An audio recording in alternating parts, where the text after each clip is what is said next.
What's up, everybody? Welcome back to YouTube's favorite couple here on Worlds Collide, joined by the wonderful Ms Diva Talks. What's up, y'all?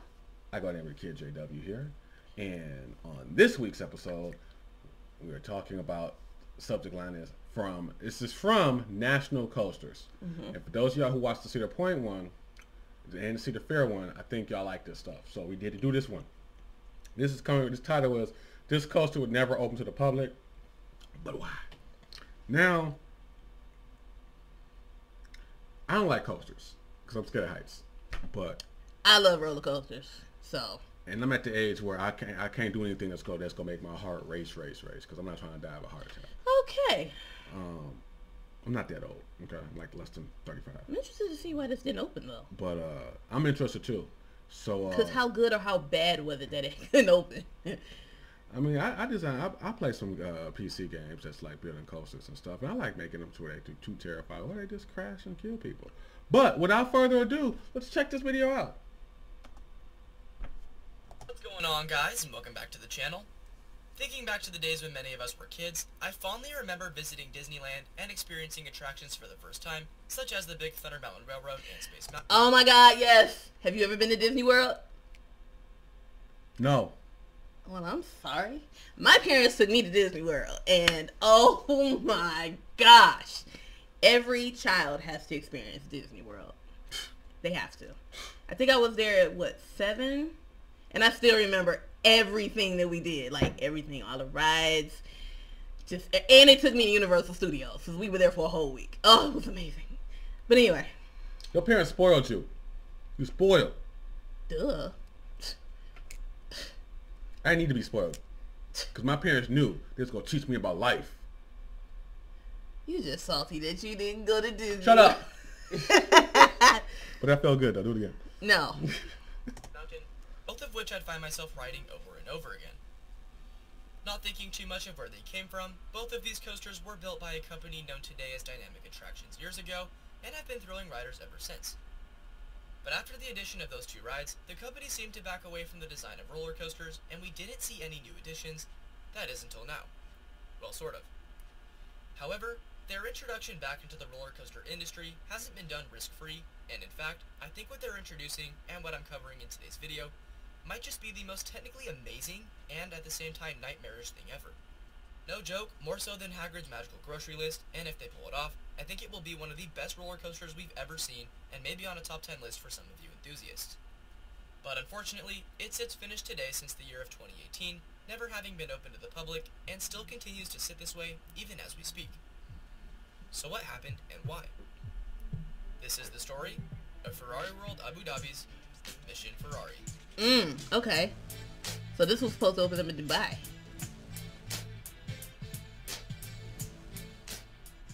Dynamic Attractions was a sister company to Dynamic Structures that was founded in 2011 with the sole purpose of soliciting sales for Dynamic Structures ride systems. After helping with a project closely involved with Disney, the company entered the theme park ride system sector officially and were awarded additional contracts by Walt Disney Imagineering to produce the ride systems for rides like Soarin' over California and Test Track as a result of the project's success. Moving on to July of 2017, the Dynamic Attractions company then merged with the Dynamic Structures company's riding system division, and as a result, has started to see the addition of new and improved roller coasters, though keep in mind, Dynamic Attractions had already been working with rides of this type prior. That then brings us to the rides themselves, which are a new and innovative kind of roller coaster, referred to by the company as an SFX coaster. Essentially, these will be high-powered dark rides that will explicitly use LSM launches and lifts to provide what Dynamic Attractions has said to be a, quote, dark ride combined with a roller coaster featuring high-speed launches, complex track effects, and precisely controlled dark ride movements, providing the perfect ride system for action-packed storytelling attractions. And this is no exception for the star of the show today, Mission Ferrari. Mission Ferrari started construction in 2014 at Ferrari World Abu Dhabi and rose relatively quickly. With track manufactured by Qiguang Group, a Chinese manufacturer, this coaster is said to be around 1,800 feet long and reach speeds of up to 45 miles an hour. Though the track itself was finished early though, arguably the largest part of the ride, the theme and mechanics behind it, most definitely weren't. This was to be expected though, considering how ambitious the project was, and an opening was initially set to take place back in the year of 2017. Well, as you can imagine, 5 unique launches and all the different types of track-changing elements on the ride delayed that opening, and in fact, we didn't see any initial tests until 2018. But to the credit of both the park and the manufacturer, I think at this point it was still reasonable that the ride was closed, given the technicalities behind it. And to start, I'll mention one of those technicalities, which is something we've actually never seen done on a roller coaster before, a side slide. Essentially, and we have footage of a prototype, the element does what its name implies and slides riders left or right on an angled piece of track. This alone is enough to give a ride downtime, but Mission Ferrari will also feature a full-blown drop track, of to which extent height-wise is currently unknown, and a tilt track, which is also another element in which a section of track is completely detached from the layout. Not to mention, 3D projection domes will be located all throughout the ride, as seen on many of Universal's attractions like Harry Potter, and Alright, so I can kind of see why it wasn't open. Why? Because they were trying to do too much. I feel like it's a lot of stuff that was like, still taking time to get worked out, right? Yeah, like the whole tilt where the track is disconnected That's from dope though. Yeah, until something happens and it malfunctions and, doesn't like connect back to the track. I mean, everything has a risk.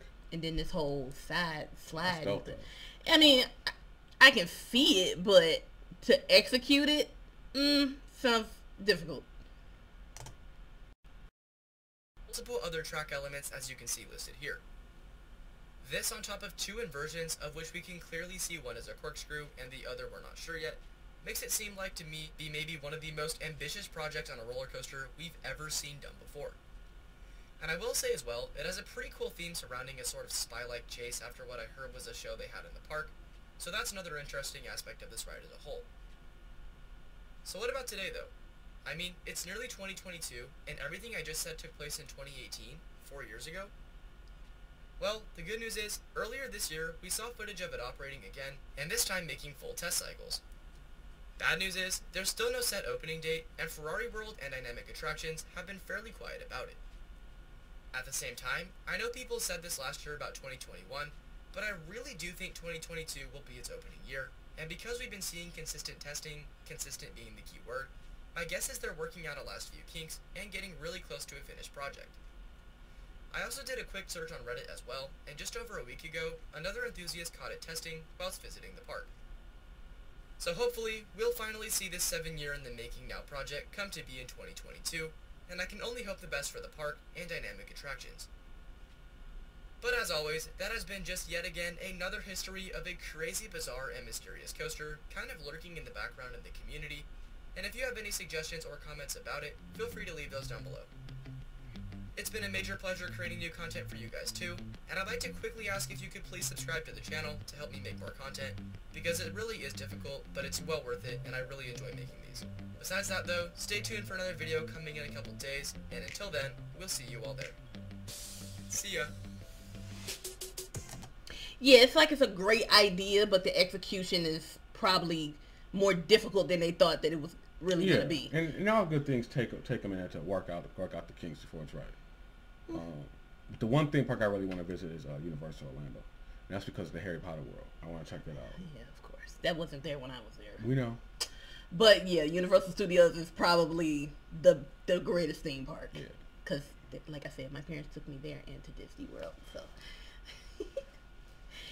of course, like a lot of stuff that's there now wasn't there when they took me, obviously, because I was 7. But still, shut up. Still the greatest adventure I've ever had, even into adulthood. Yeah, I mean, my uncle never been to Disney World, but he went. Him and his husband took him. His husband took him to Disney World, and they went. Yeah, for some reason, Disney World is a honeymoon destination. It's better for like a lot of adults rather go to Disney World as an adult because it's better than when you're a kid. Nah, I'd rather go as a kid. Because as a kid, you can't go on all the roller rides because it's a height requirement. But as an adult, you can go on everything. I'm just there for this. My mom still has that picture of me under the Jaws. Of course she does. Yeah, she definitely does. I'm the kind of person, when I want to go to places like where I can get experiences. Like, I want to try the food. The food was good too. Like, there were restaurants and stuff that we went to. Like, they took me at an age where I could remember. So, I don't suggest taking like a 2 or 3 year old to that kind of stuff because they're going to forget. Yeah. So. But I want to go to a place like where I can get like drinks on the beach, massages, see jet ski and stuff like that. That's the vibes I want now. And I'm older. Yeah, because like you said, you're older. Yeah. But anyhow, if you enjoyed, take us on off this ride. This. You jumped the gun, but go ahead, girl. Do your thing. You done? That wasn't supposed to hit that. We know. We have a ceiling here. No kidding. Take us out. So if you all enjoyed that reaction, go ahead and hit the like button. And of course, if you want to see more reactions like this, hit the subscribe button because you know we coming back with more. And of course, if you want to check out National Coaster's channel or want to watch this video for yourself, the links will be in the description below. And of course, if you want to follow us on our respective channels or social medias, the links will be in the description for those as well. Got anything else you want to add or throw in the air while we're still recording? I had a bad experience on the roller coaster when I was younger at Kings Island. And that explains why you don't like roller coasters as an adult. And whatnot. And it was one of those things where I'm still traumatized to this day about it. So that's why I don't go to coasters. This was supposed to be the ending, not a therapy session. All right, come to my channel for the therapy session on why I do not like roller coasters. But no, on some for real, we'll catch y'all guys next time, and later. Bye, y'all.